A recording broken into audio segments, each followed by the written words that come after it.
What if America's next breakthrough in artificial intelligence, biotech, or advanced healthcare came from someone who lost everything to war, but refused to give up on their future?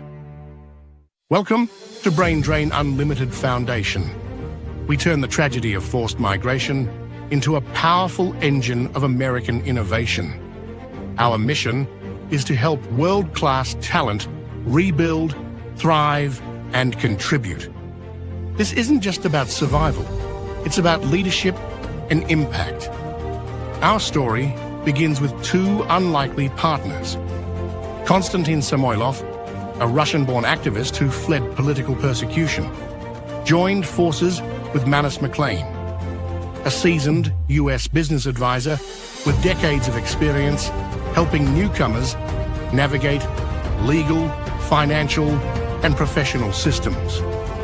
Together, they recognized a moment of opportunity. Millions of skilled professionals had been displaced by war and repression, while the United States faced growing shortages in STEM, healthcare, and other critical fields. Brain Drain Unlimited was created to connect those dots.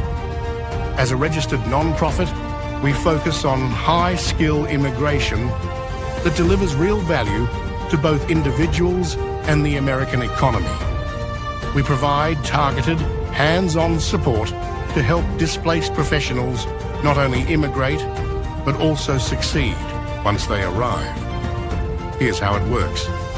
It starts with a free eligibility screening, where we help determine the best visa options, often in categories like EB1, EB2 NIW, or O1.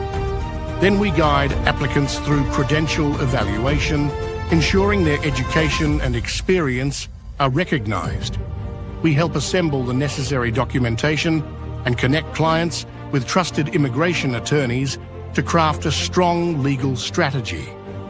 Our team also offers relocation support, from housing referrals to community connections and job placement services that include resume review, coaching, and direct introductions to employers. This approach changes lives. Kirill, once an art director in St. Petersburg, is now rebuilding his creative career in the United States. Natalia and Konstantin, who made a last-minute escape from growing repression, found new opportunities through our support.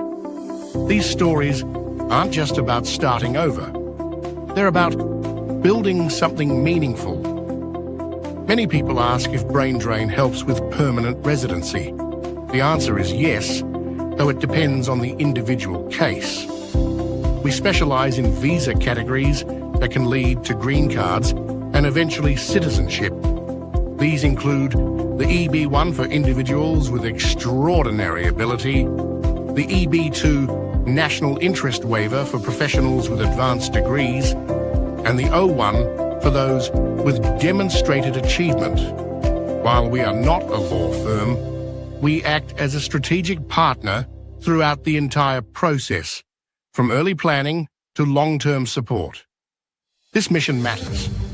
Skilled immigrants contribute significantly to the American economy. They pay more in taxes than they receive in public services. They start businesses at higher rates than native-born citizens. They lead innovation in fields like AI, cybersecurity, and medicine. And they help revitalize communities through hard work and leadership. This isn't charity, it's smart, forward-looking investment. If you're inspired to help, there are several ways to get involved.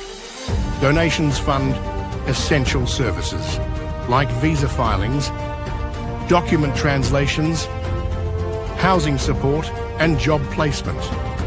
Employers can connect with highly qualified candidates through our network, and volunteers can lend their expertise in areas like mentoring, translation, or professional coaching. If you're a displaced professional looking for a path forward, visit braindrain.work to begin your eligibility screening. Prepare your documents and join a growing community that believes in second chances and new beginnings. The next American breakthrough may come from someone watching this video right now. Whether you are looking for help, ready to hire, or simply want to support the cause, your next step starts at braindrain.work. Brain Drain, unlimited foundation. We transform Brain Drain into American innovation. The future is brighter when talent meets opportunity.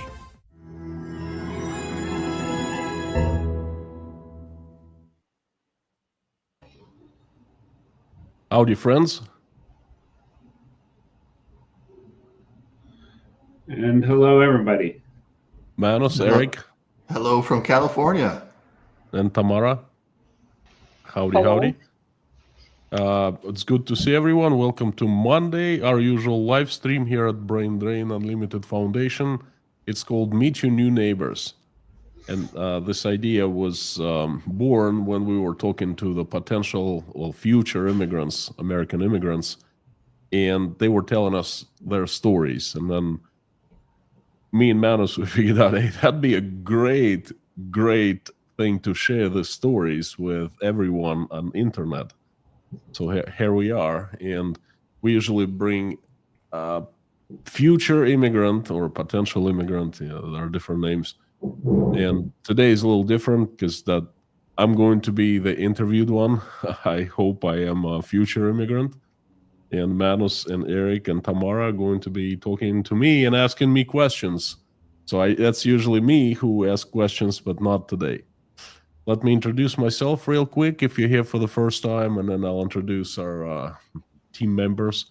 My name is Konstantin Samilov. I am the host of Inside Russia YouTube channel. I was born and raised in Russia, spent a great deal of my life in Russia. I also lived in the USA for 8.5 years, well, almost 9 years. And in 2022, I left Russia.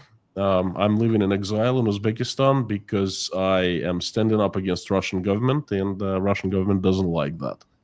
I support Ukraine. I'm against the war. I'm a political activist, and I am trying to immigrate to the USA. So far, unsuccessfully, but I'm trying. Don't have my hope die.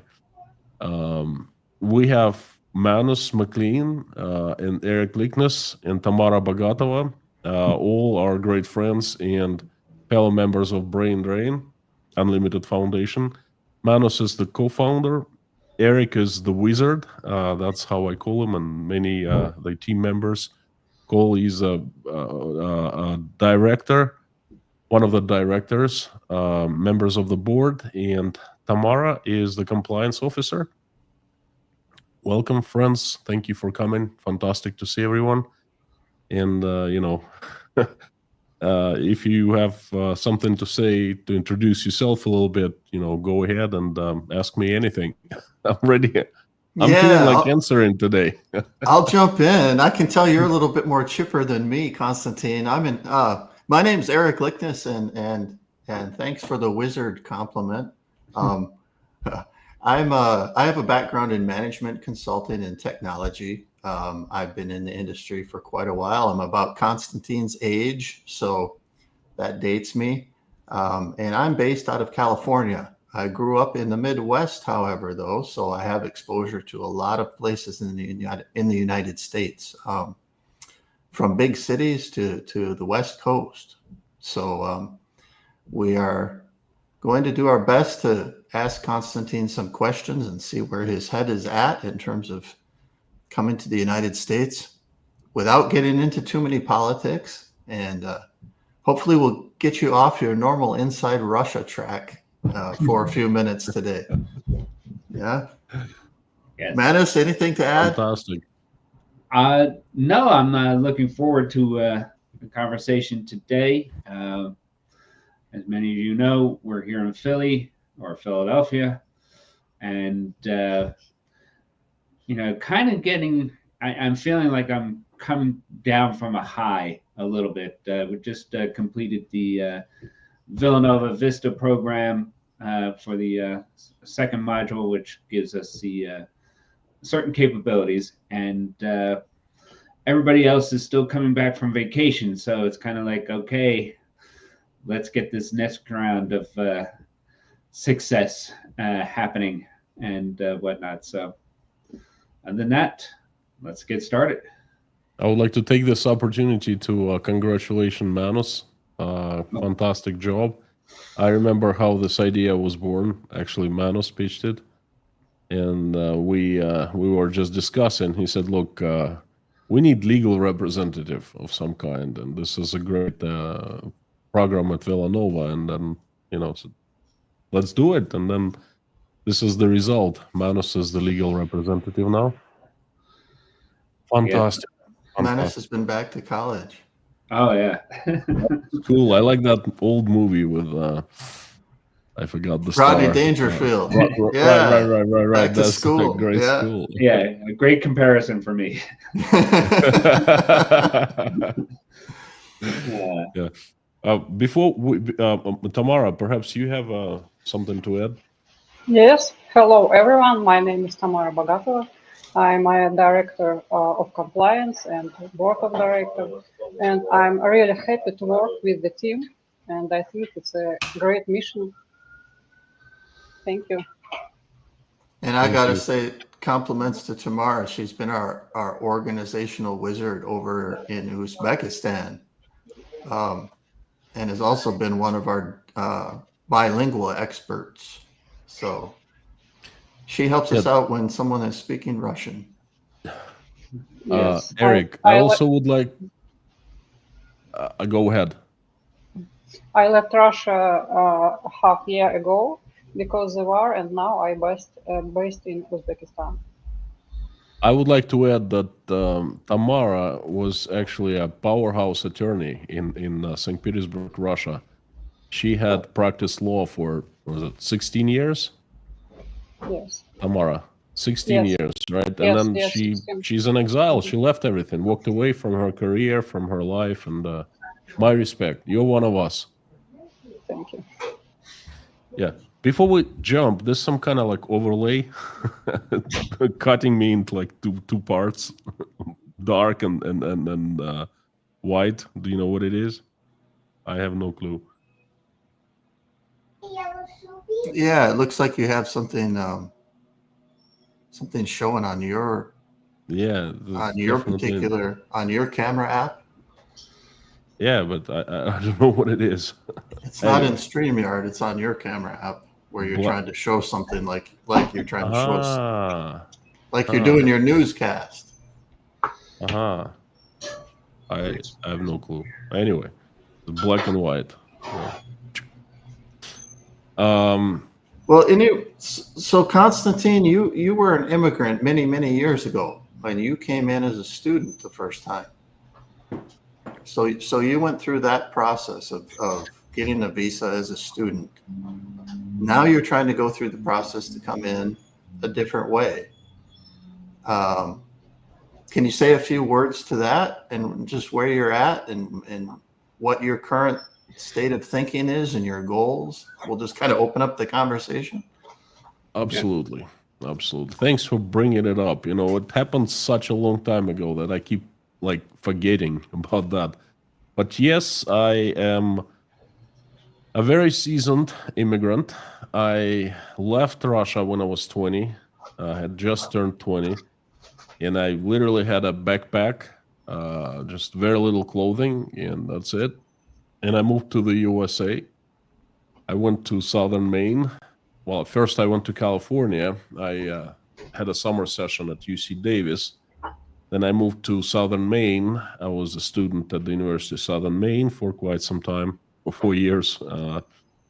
Then I ended up spending 9 years in the USA, a little under 9 years, 8 years, so many months. I loved it.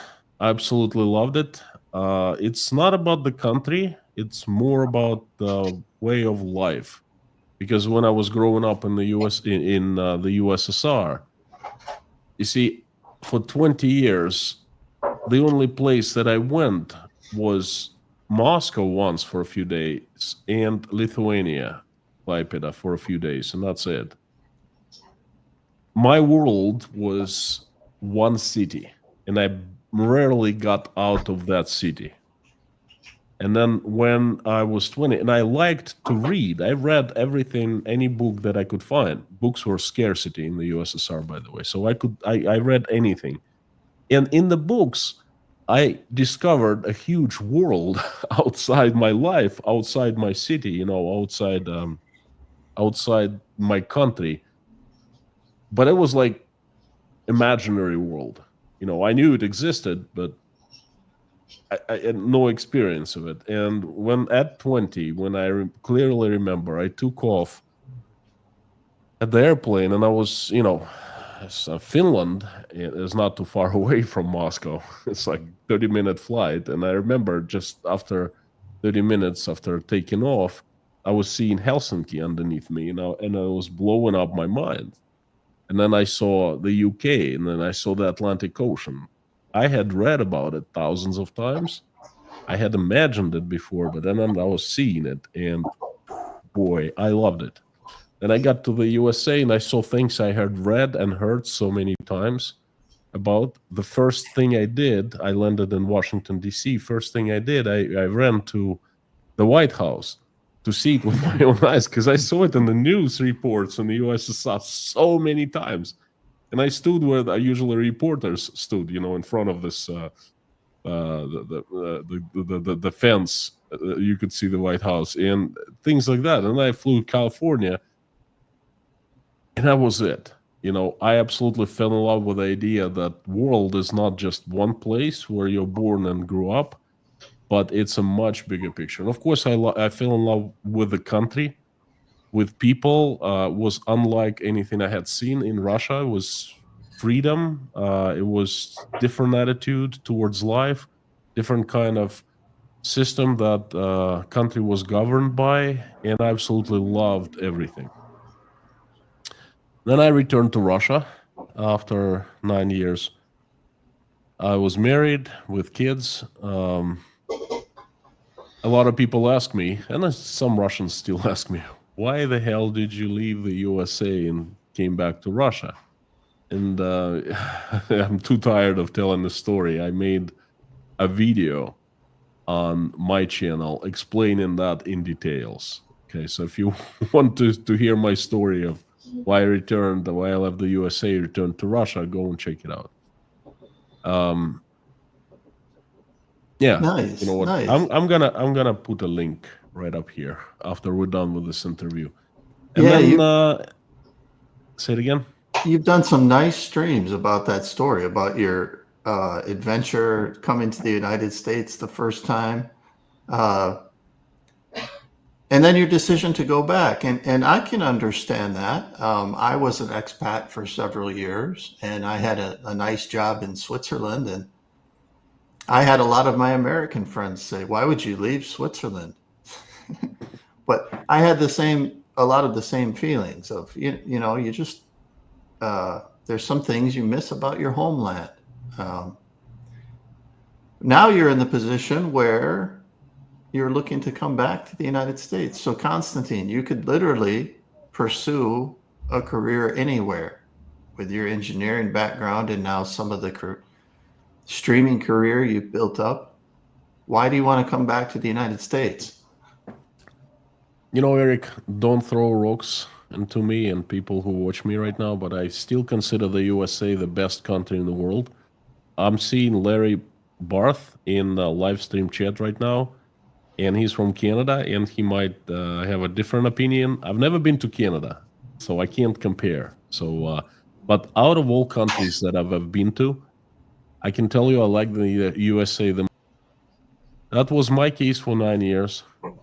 No one had ever said anything like, you're Russian, you came from Russia. And then I've always felt at home in the USA. And it's a very unique feeling. Once those Americans who have spent all their lives in the USA, it's really hard to understand to them because that's their natural state. But it's not like that in other countries, even countries with a very high living standard, and there are richer countries than the USA. It's not the richest one. For example, Switzerland. Yes. I've been to Switzerland. It's a perfect country, picturesque, clean, natural, You can't find a better place in the world than Switzerland. Okay, best in the world skiing, best in the world lakes. Proximity to Italy, France. This is just absolutely great. Yeah, I think I understand what's going on. But I would never. But I would never. Yeah, you're correct, because I lived in Switzerland for 5 years, and I can even speak decent French. But even if I would have stayed and gotten a Swiss passport, I would have not been considered a Swiss, a true Swiss. It's not like an American. Exactly. You could come here and you could proudly call yourself a Russian American. And there's not a lot of countries where you can say I'm a Scandinavian American. I'm a Polish American. Eric, and another thing, you'd be okay. You'd be fine in Switzerland. You'd be fine. They'd be treating you real well. They wouldn't discriminate you. They would never remind you immigrant, but you'd still have that feeling. Exactly. Okay. I've been to the UK, fantastic country, one of the best. These people are absolutely fantastic. I've been to Italy, the best food, happy people, nice. France, the cradle of the culture of the world. There's other places too, but this feeling that I had in the USA is very unique. That's why I've been. First of all, that's why after I left Russia, that I decided to move to the United States again, because that's my second home. And my kids, two of my kids are born and raised American. They don't speak Russian. They live in Maine. I have tons of friends. I went to Israel not too long ago, and I traveled all the way to the northern Israel. And one of the family members who I used to work for in Old Orchard Beach, Maine, lives there. And I came there and I visited an old friend, and his brothers are still in Old Orchard Beach, Maine. And there's tons of friends, family there, and this feeling that you're one of their own, that's priceless. This is why I've decided to move back. Unfortunately, it's a very difficult process. It's not as easy as many Americans think. Takes years, and the result is not guaranteed, to be honest with you. Well, so let's maybe jump forward a little bit into we obviously don't want to dox you. We don't want to reveal too many personal details, but maybe you can talk a little bit more about some of the things you've learned having going through the process a second time. What have you learned that's harder? What have you learned that's easier? Do you have any tips that you could It's maybe always share? been very difficult. It's always been very difficult to immigrate to the USA legally. Lately, it became not so difficult to, get inside illegally or claim political asylum with very uncertain results, But if you want to do it the legal way on a work visa or a talent visa, and that's not that easy. Okay, there are many obstacles. USCIS, the agency that takes care of the claims, is not not the nicest organization to deal with. I'm trying to put it nicely. They make mistakes. They're not, well, I won't go there. Not too many ways to immigrate to the USA. You have to really know your ways. I have had a lot of people coming over the years here in Uzbekistan and getting guidance on what to do next. They leave Russia, they flee, they land in Uzbekistan, and then they ask question, what do I do next? I don't know, it sounds very odd, but that's what a lot of Russians have gone through, running away from the authorities, from the mobilization. And I always advise to the United States only in a legal way, never illegally, because I know some people who went to the Mexican border and got into the USA that way. It's you really have to know what you're doing. You have to be committed. you have to seek advice and counsel. I would not suggest anyone to go on his or her own. An immigration attorney, good immigration attorney in the United States is a must. You know, and that's you have something. to keep faith. That's something we're trying to make people understand as part of our mission in Brain Drain is it's not necessarily that there aren't spots available. It's that our systems are incredibly overworked. So even if you speak perfect English, even if you know how to fill out the forms, you need to make sure every T and every I is dotted and every T is crossed to make sure that you make it as easy as possible for immigration to process your records. Yeah, let me Manus, jump in just there. a little bit. Yeah. I would say think of it as your favorite nightclub. All right. Fantastic comparison. Wow. Yes. But when you get inside, you see all the fire department rules. And it says only after 300 occupants, after 1,000 occupants, you know, we're shutting the door. And that's pretty much how the USCIS works. And everybody is in that long line outside waiting to get in. And yes, so if you do make any type of mistakes, if you don't have the proper documents in a proper way, in proper order, that's their way of weeding it out because they only have so many spots that they can allow in. And do they make mistakes? Yes. So we'll help you choose which outfit to wear. We'll help you choose which outfit to wear. We'll make sure that you have your ID and all that other stuff. But you definitely need shepherd. Yeah. Absolutely. Fantastic comparison, Manus.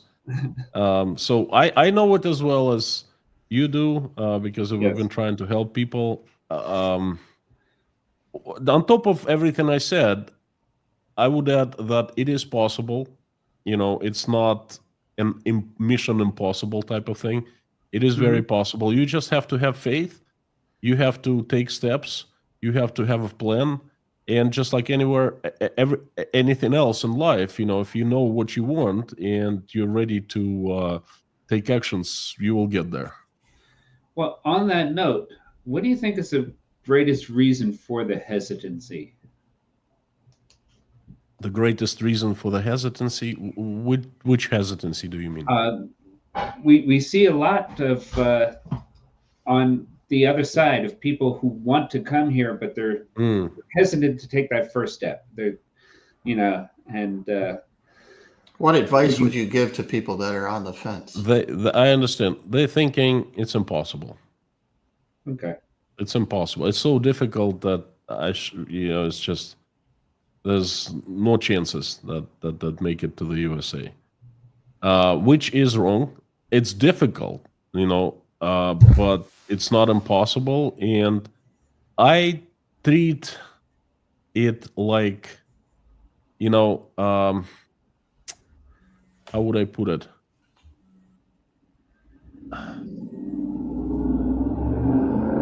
It's a test of some kind, you know.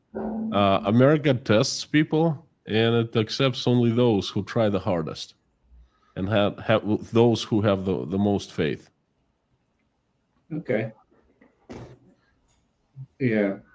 On the other hand, there's an old adage that you'll never get what you didn't ask for 100% of the time. Yeah, very true. Very true. Very true. I think I'd like to add one more thing, and I see a comment by Larry. Sure. A lot of people lately in the United States have been telling me, and not just like all over the world, they've been telling me, Konstantin, the USA is not the same country that you knew. It's completely different. It's, you know, it's changed and all that. Well, you know what? I can't really judge that. I have to look with my own eyes, and I have to compare. I still have faith in the USA despite everything that's going on. It's a very difficult time for all countries right now. And I still have faith in American people, great people with great values. And I think all the troubles that are currently have in the country that the Americans will overcome. Otherwise, would be no reason for anyone to go to the USA. I mean, you talk to anyone in Uzbekistan and Kazakhstan and Russia, would you like to go? Oh, I would like to go to the USA. They say it is a dream, but they don't take any steps because they think it's absolutely out of their reach, impossible. One indicator. If you, hey, I'm going to give you a good personal story, all right?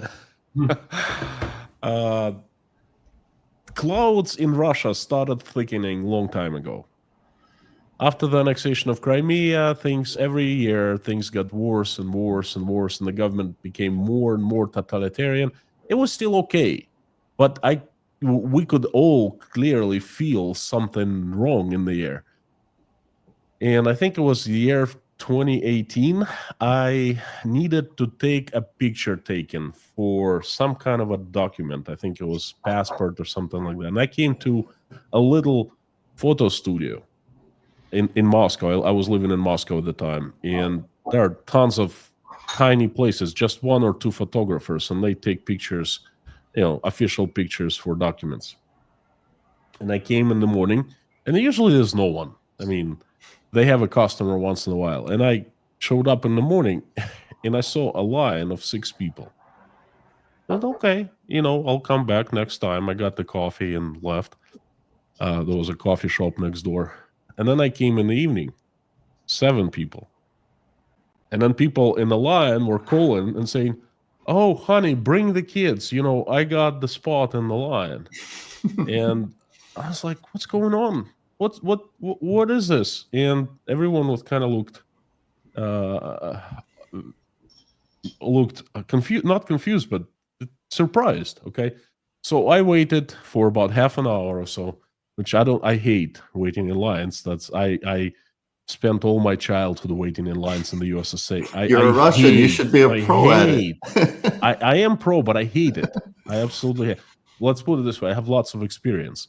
It's like if a person exercises with huge muscles, but he hates to exercise, he's forced to exercise. That's me. So I hate lines. I waited for 30 minutes, was amusing a little bit. And I saw a photographer like sweating. He was doing so much work. I said, buddy, what's going on? What do those people want? And he looked at me. He goes, well, you don't know? Why'd you come here? I said, I need a picture for, I don't remember, something. And I said, green card lottery, of course. And I was like, wow, because before I had not seen anything like that. Before, green card lottery was something somewhat popular, but not that popular. 2018, there was a line at any single moment to take a picture. Why is that so? That's because America is not a great country. It's always funny in the countries that profess to hate America. There's always lines around the block at the American embassy with people trying to get visas. Yeah, I will bring that and reinforce that. BRICS, the S in BRICS is South Africa. You can kind of put them off to the side because they don't. But every other country that is represented is in the top 5 of all the immigration categories. India and China have a backlog that is decades long. And who are the other ones? Russia and Brazil. Brazil. Yeah. And Russia is in the top 10 for the EB1A category. Plenty of open spots for Russians in the EB2 category, and Brazil is just filling them up on every level. So, yeah. An honorable mention goes to Canada. I lived right next to Canada. I skied actually almost on I used to be a ski instructor at Sunday River, Maine, and it's almost on the border with Canada. and we had lots of Canadians coming in vacation in the summertime. I didn't feel much of a difference. Very same culture, very same values, same language, obviously. Even the French Canadians spoke English. So very nice people. So that's honorable mention. But like I said, I've never been to Canada, so I cannot compare.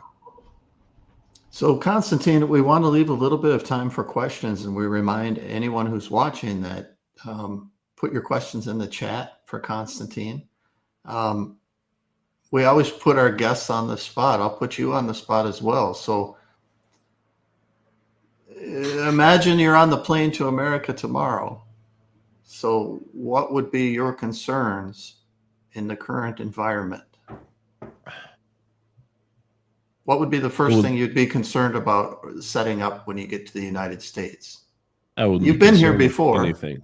No? Eric, after what I've gone through, after fleeing Russia on 36-hour notice, after going through FSB border patrol, after being followed by the KGB here in Uzbekistan on multiple occasions, after after getting very scared every time I travel to a friendly country, to Russia, I would just exhale in the United States, and I was just right at the airport. I would just sit down on the ground, and I'd be sitting there for, I don't know, a long time and just trying to catch my breath. There are no concerns whatsoever. Okay, no, I mean, what? I have 2 kids there. I went to school at 2 universities in the United States. I have my life basically in the USA. The first thing I would do after catching breath, I would jump into the car and I would drive to see my kids and my ex-wife and say hello and hug them and, see my friends in Maine. And they probably would offer me a job right on the spot, and I guarantee you that. Then I would drive to see Manus, to see Ola, who's in Philadelphia. My daughter, one of my daughters is studying in Philadelphia. Then I would probably drive down to Florida. I have friends there. I have moderators. I'd jump on the plane to California. I'd see you. For sure. I have friends in California, and I'd be having a good time. I can't think of any concern. What ICE? I'm doing everything legally. I have 2 very good attorneys behind me. Well, let them touch me for any reason, okay? They'll deal with my attorneys, and I don't see any concerns whatsoever. I think that's a great attitude. I mean, that's exactly what you'll find in the United States. Is despite all of the news and all of the things that you see, everything you're saying is true. For the most part, Americans, yeah, we respect immigrants, and we respect. I keep telling our team members, hi, Manus. Oh.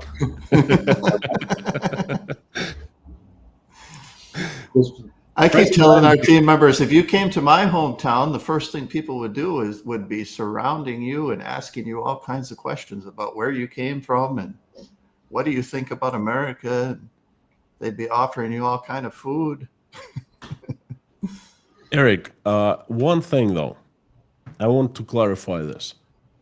Me and Manus, we founded the Brain Drain, and I've always been a very active, not propagandist. How do I say this? What's the right word? I've been actively telling everyone good things about America. I've been promoting. Okay, I've been promoting the country. And why have I been doing this? Brain Drain does not earn us any money. We're volunteering lots of time, okay? And I have put down money, and I will put down more, my money, okay? Yet, none of us are getting paid, and yet, we put lots of efforts into, lots of resources into this nonprofit. And why am I doing this? because I sincerely believe that people who fled Russia are countryless. I am countryless. I'm one of them. And that's a terrible feeling. It's worse than being homeless, because you're homeless in your own country. You can bounce back and, rebuild your life. But what can we do? A lot of good people with families need new home. And that home is the USA. And I've been promoting the country because I believe in it, because I have faith in the country. I am very sincere about that. And this is my attitude, okay? Even if I had doubts about America, I would never tell other people to actually go and live there, promote. This is how I feel. Sincere and happy and eager. Okay, that's why. This is where my motivation comes from. I believe that any one of us who ends up in the USA will have an opportunity and will be treated as equal. And that's what it's all about. Okay. Everything else is up to a person after that. Some people will work, some will not work. Some will make it, some won't make it, but at least everyone will start with equal opportunities and will be treated as equal. Okay, that's what I find absolutely best about the country. I kind of feel the same way about Israel, a little bit, not much, but the same concept. But in Israel, you have to be Jewish. It has to be your ethnicity. In the United States, I would feel safe. In Israel, I always feel safe. That's why I like going there. I don't feel safe anywhere any longer except for Israel. Okay, and it's really hard to explain, but it's a feeling. You don't even notice it, but it's like a danger radar, and it's always on, and it's always scanning there. It's like you are not aware that it's present, but once I get to Israel, that danger radar gets turned off, and I feel so good. Okay. And the same feeling I would get in the USA, because there are simply no KGB agents in the USA. They know better not to operate there. Like in the UK, there have been 22 accidents, killings, attempts of murder, and so forth by the KGB of, Russians in exile and different people. In Israel, 0. In the United States, 0. Other countries, I don't know. But I'm just giving you the UK's an example. I certainly don't feel like that safe like that in the UK. And that's another thing I absolutely love about the USA. It's safe. Even if like hardships, some kind of economic hardships or some kind of obstacles there, just having that feeling of being safe is absolutely incredible. Okay. So have we asked you if you could move anywhere in the United States where obviously you have kids, so you might be looking to move close to them, but where would Eric, you look I've been asked that question many times, and you know what? I could care less. As long as I would cross the U.S. border and land on the U.S. soil, I would just be happy absolutely anywhere, because the country is great. It offers such a great variety in terms of climate, in terms of landscape, in terms of culture. And I could see myself living in any state, probably except for DC, Washington, DC, and I'd feel great. My top 3 are Florida, Maine. Obviously, Maine is like stepping back home, The only thing I don't have in Maine is my mom. She's in Rostov, and my dad has passed away. But it's like going back to your parents' home, you know what I mean? In California is the best of all worlds, I would say. It reminds me of Crimea a lot, the landscape, how this whole state is, how it looks like Crimea, only bigger, more people. My father was born and raised in Crimea, and we traveled there. It's like his home. So we traveled there almost every year when I was growing up, when I was little. And I'm very fond of Crimea. I consider it a very dear place. And California reminds me a lot. Southern California, whatever is north of Santa Barbara and whatever is south of San Diego, where you live, Orange County, absolutely fantastic. I like Northern California. I attended UC Davis for some time, the summer session back in '97. Absolutely loved it. The only place I didn't like that much was San Francisco. It was cold. I don't like cold. I've had enough cold in my life. San Francisco was like, 60s. Give me 110 anytime. I don't want 60. I want the hotter, the merrier. Well, you mentioned California. There's probably only Russians are probably one of the best people that are equipped to just understand the distances in the United States. California could be a country by itself. California is 40 million people. We have the 4th largest GDP in the world if it was a country. And so just California alone could be just like a country that normal people would visit. Absolutely. Should we take a few comments and questions? Manus, sure. does the team have anything else for? I guess I have one more for you, Konstantin. Are you ever going to go back to building? Brief. Are you ever going to go back to building power plants again? In Russia or anywhere? Are you interested in going back into engineering, or have you fully transitioned into your second chapter of life? I am having the best work of my life, the best time of my life doing this. Okay, it's about creativity. I create things, I present them to the world, and the world reacts, and a lot of people like them. It's very different from constructing power plant. Power plant, once you commence it, the project, once you turn it on, press the button, and it starts working, there's a feeling of satisfaction that kind of like disappears after a while. And what I'm doing right now is completely different ball game. Most likely I will not go back to corporate job.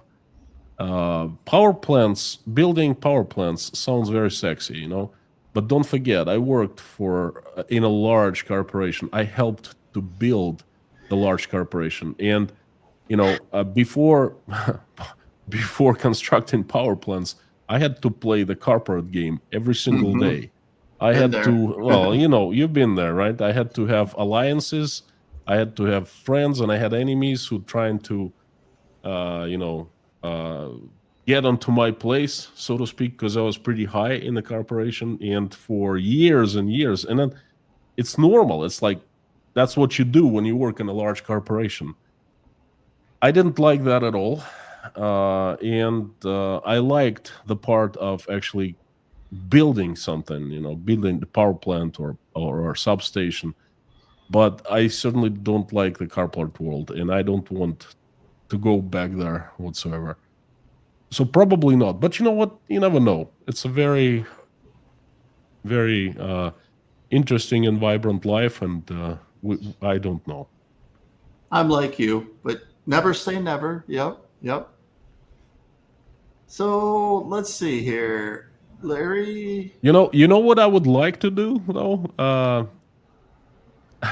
I'm thinking if Russia ever opens up, and there are Western businesses would be crazy, large corporations would be crazy enough to start looking that way to invest into Russia, I would definitely, I could definitely provide help, assistance to them to navigate the ins and outs of Russia. That's one thing I can think of. Get you introduced to Sir Bill Browder.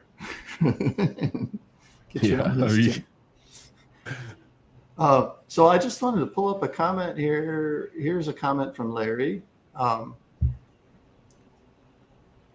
Is it safe for new immigrants in the USA? As the bar, Manus, maybe you want to take this on? I'm not sure what he means by the bar being reduced. but I can tell you that as far as the employment side goes, immigration is in threes. So you have your family, you have your employment, and then you go to the humanitarian and miscellaneous, whatever. So those have hard numbers to them, except for the family base. So if it's a family based petition, it's unlimited. If it's a employment based, you're limited to 140,000, and we fill that up every year.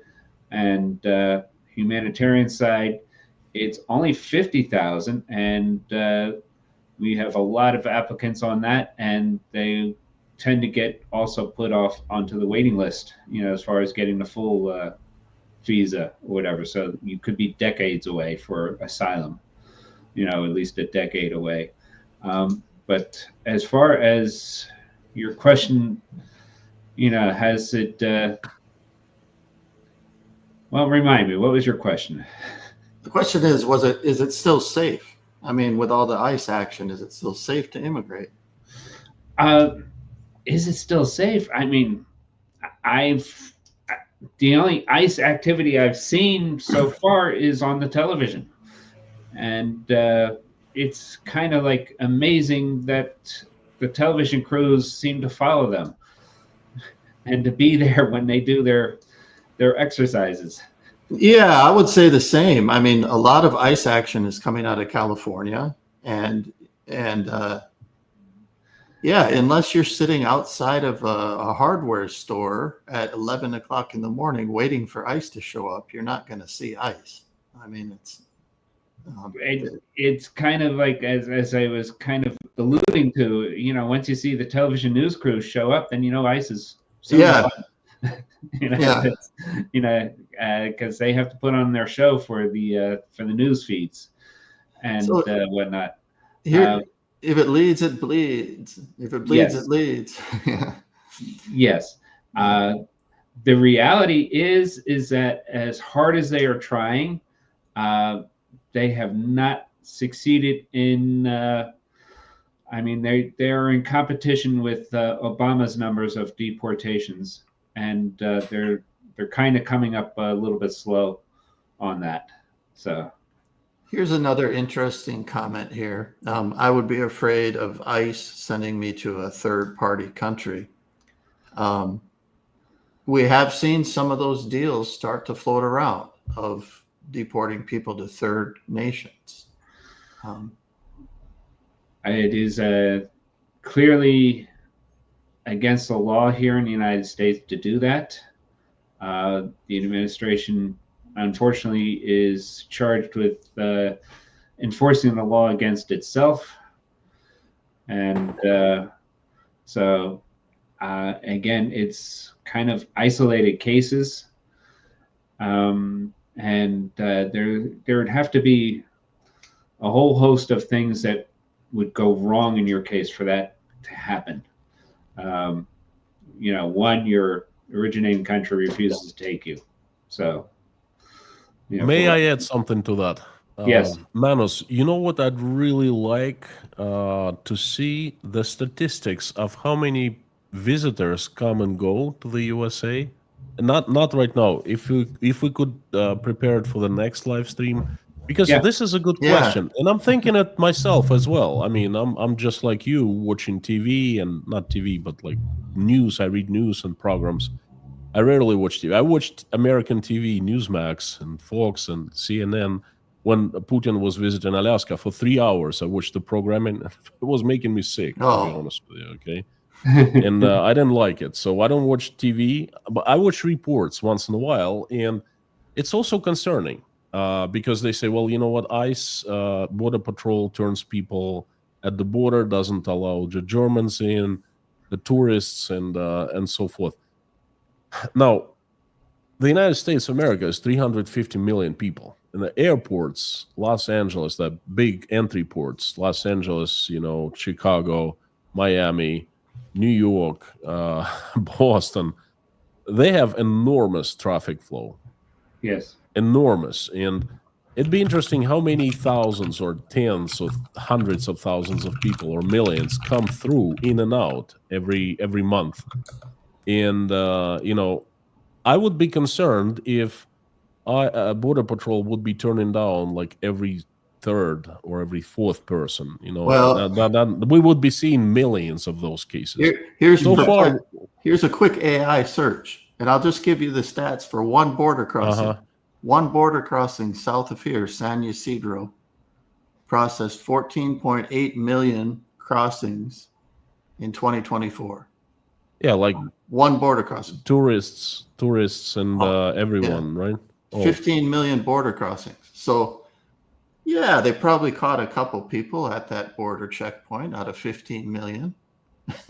Well, you know what? I would actually ask you to revise your search and see how many crossings were done the previous year and compare the numbers. And you know what? I think the Border Patrol people have abused power because that's what people in authority do. Okay, but that's just a few cases here and there. It's not like millions. Okay. Yeah. Otherwise, we would be hearing about them. Yes. I think the danger, and that's one of the reasons why I asked Eric to do that, is that those visitors that came before are not coming now. So I think we have a lower number of visitors, that are crossing the border and whatnot. So 2 or 3, I think, can be, and you would have to see what the previous one was. You'd have to compare it to the previous years to see if that was, if the trend is there. But Konstantin's right. It's thousands of people per day crossing our border checkpoints, either through airports or through land. I think hundreds of thousands. Tens of thousands. Tens of thousands. Okay.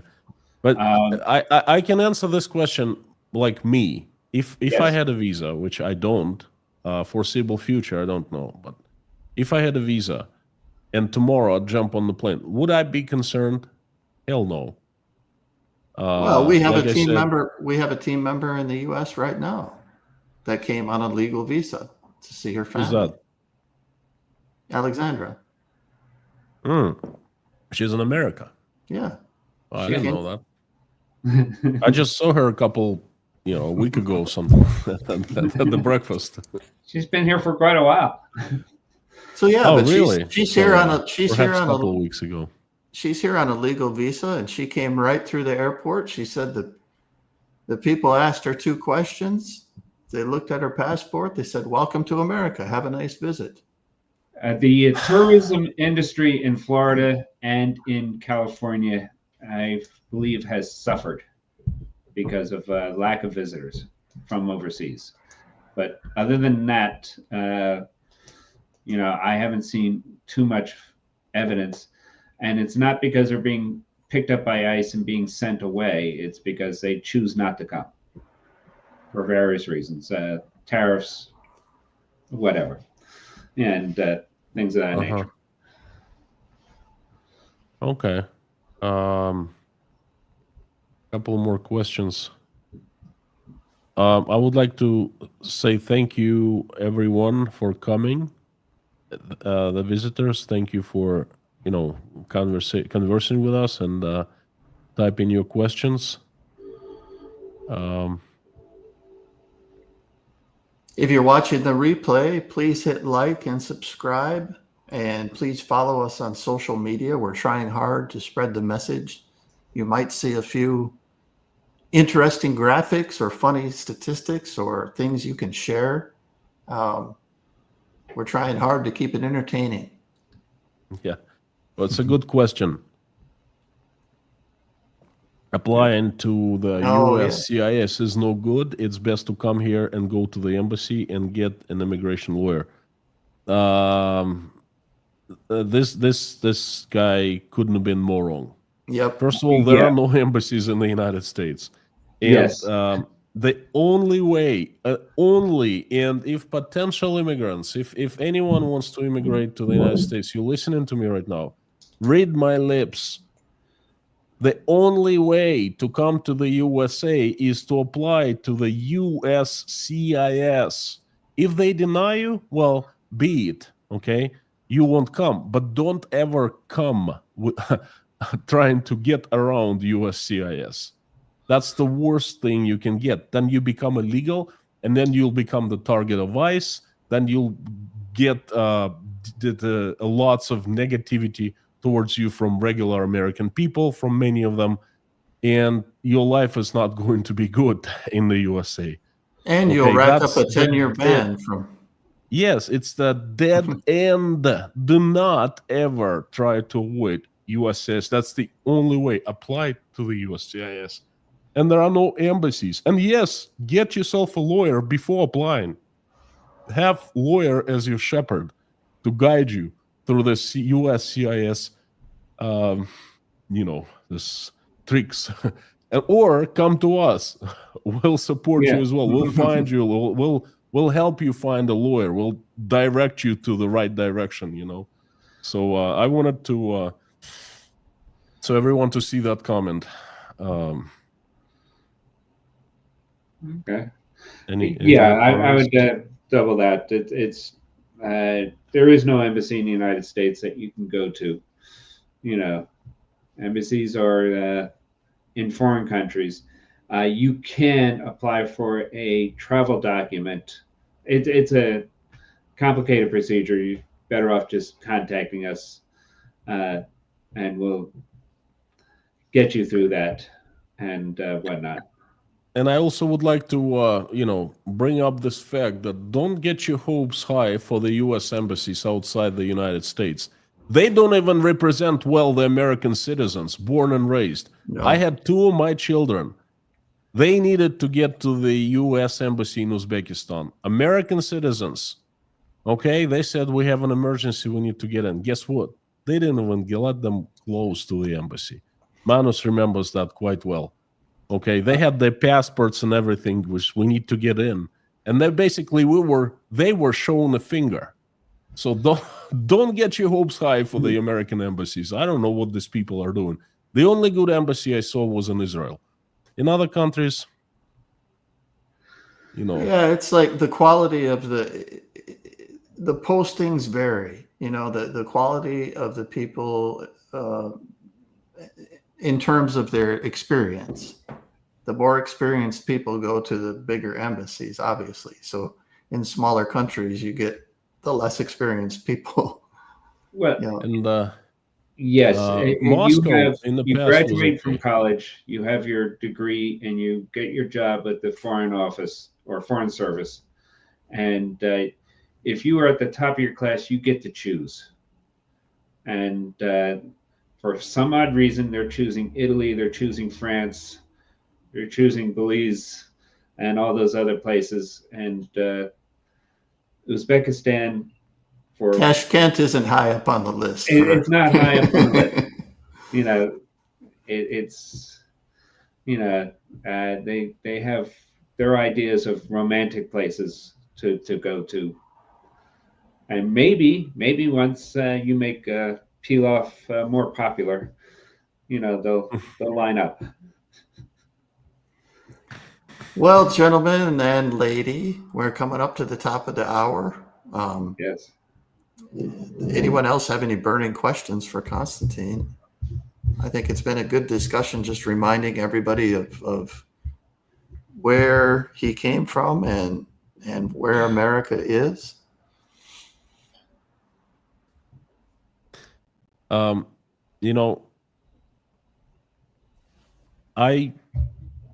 It's been an hour, 60 minutes, but to me, I didn't even notice it. That's how you know that we have a good time talking and, discussing, because when time flies by and you don't notice it. Sometimes time drags, and that's how you know it's not interesting, not funny, but you guys and girls are great. Guys and girl, I don't know. You folks are great, so thank you. Thank you. Great company. Manus, Eric the Wiz, Tamara. Tamara is also the whiz, by the way. She's the whiz of the papers. The whiz of this codes and laws and amendments. She's silent but deadly. Yeah. Yeah. Okay. So thank you so much for inviting me. Oh, yes. That's funny. All right, everybody. Thanks for tuning Okay. in. We'll see you again for Meet the Neighbors next week. All right. Thank you so much. I most likely Thank will you. not be present next Monday, but after that, thank you so much. Ignition sequence start. Roger.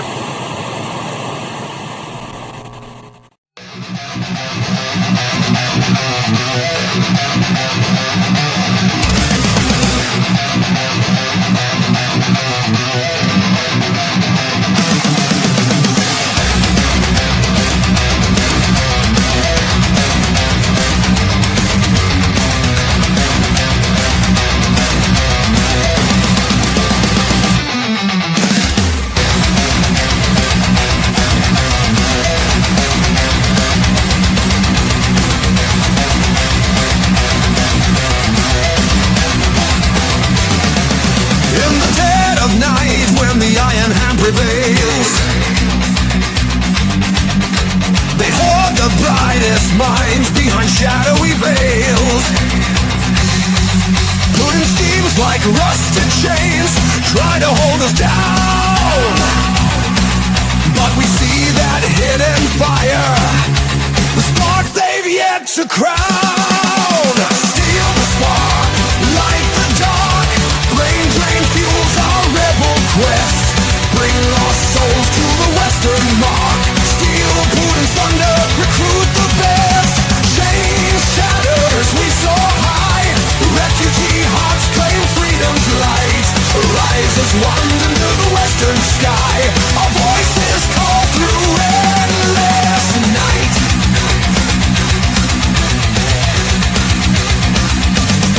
From sterile labs of tyranny to the promise of the West, we swipe the genius left for dead, defying every test.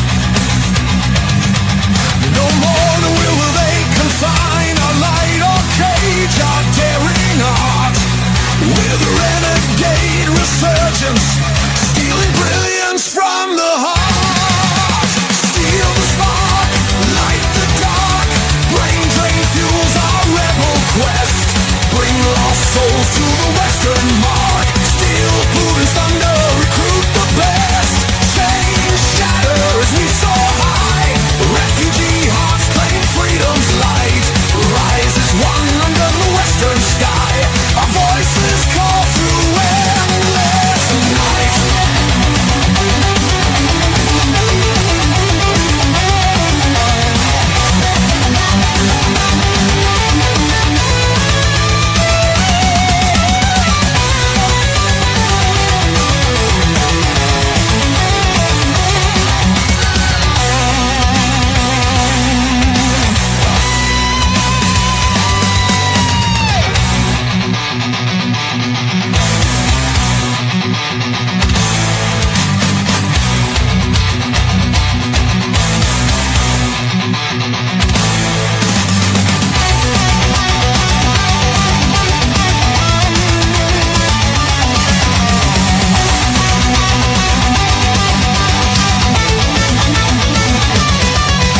Steal the spark, light the dark, brain drain fuels our rebel quest.